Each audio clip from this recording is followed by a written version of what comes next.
Hello, again, this is Dr. Stuart Yoss from Bannockburn Chiropractic and Physical Therapy. Today we're going to show you how we treat Achilles tendonitis here in our office. The first thing that we're going to do is we're actually going to adjust or manipulate the foot.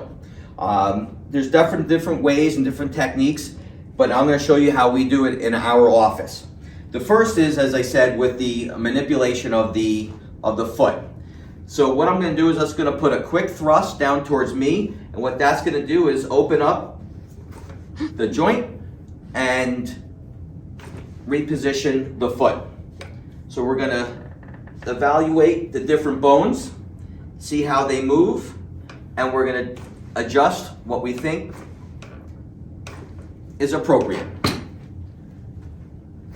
So we can adjust all 26 bones in the foot. So a quarter of the bones in your body are located in your 2 feet. There's 26 bones in each foot. That's 52 bones, 206 bones in your body. So this is super important for proper biomechanics for your entire foot. So that's the first thing that we do, is adjusting. The second thing is incorporating a soft tissue technique called active release technique. So we can adjust and we can do active release.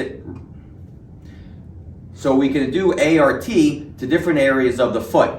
The common area is that we're going to start with the big toe. So we're going to take the muscle from a shortened state to an elongated state, using my finger or my thumb as a wedge to break down any scar tissue or adhesions that are going to prohibit the muscle from sliding its full and normal length. Okay, let me have you flip onto your stomach. Okay, and now scoot down towards me. So we're going to start, again, we can treat the gastrocnemius just like this.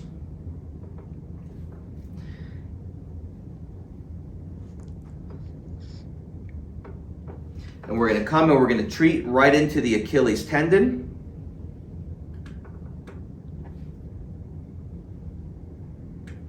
Okay, Griff, let me have you kneel up. So you're going to leave your knee bent here. You're going to be standing for me. Okay, so these are some other passes that we can do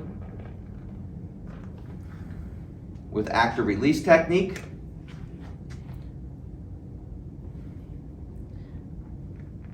Great. Now we're going to show some of the modalities that we use in our office to treat Achilles tendonitis. Another very effective treatment that we utilize in our office is called EPAT, or low energy shock wave. What this does is sends pressure waves into the tissue that causes a controlled irritation.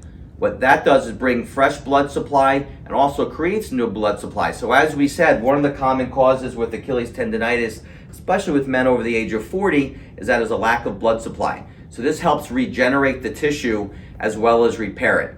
So what it's going to do, it sounds a lot worse than it is, but what it does, there's a little ballistic inside that goes up and down just like that. And again, it creates that irritation inside that's going to increase the blood supply to the area. Another modality is cold laser.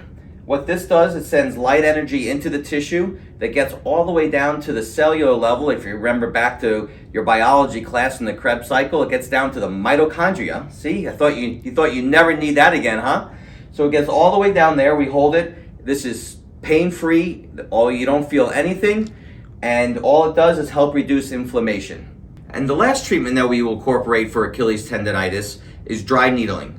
Dry needling differs from acupuncture in that acupuncture deals with the meridian lines that we have in our body. With dry needling, we deal with deep muscle trigger points. So what we're going to do is we're going to palpate or touch for the areas where we can feel the tightness in the muscle. We're going to come in and we're just going to put the needle in just like that. Now there's two types of dry needling. One is that we can just leave it there just like that for about 10 to 12 minutes. Or there's another model where we come in and we do what's called pistoning. And we kind of move it around into these different trigger points looking for the muscle to jump. One isn't any better than the other, just different ways of treating it. So those are some common ways that we treat Achilles tendonitis in our office. In our next video, which will be the last in this first series, we're going to show things that you can do at home to help yourself get back to running, playing paddle tennis, and every other activity that you want to do.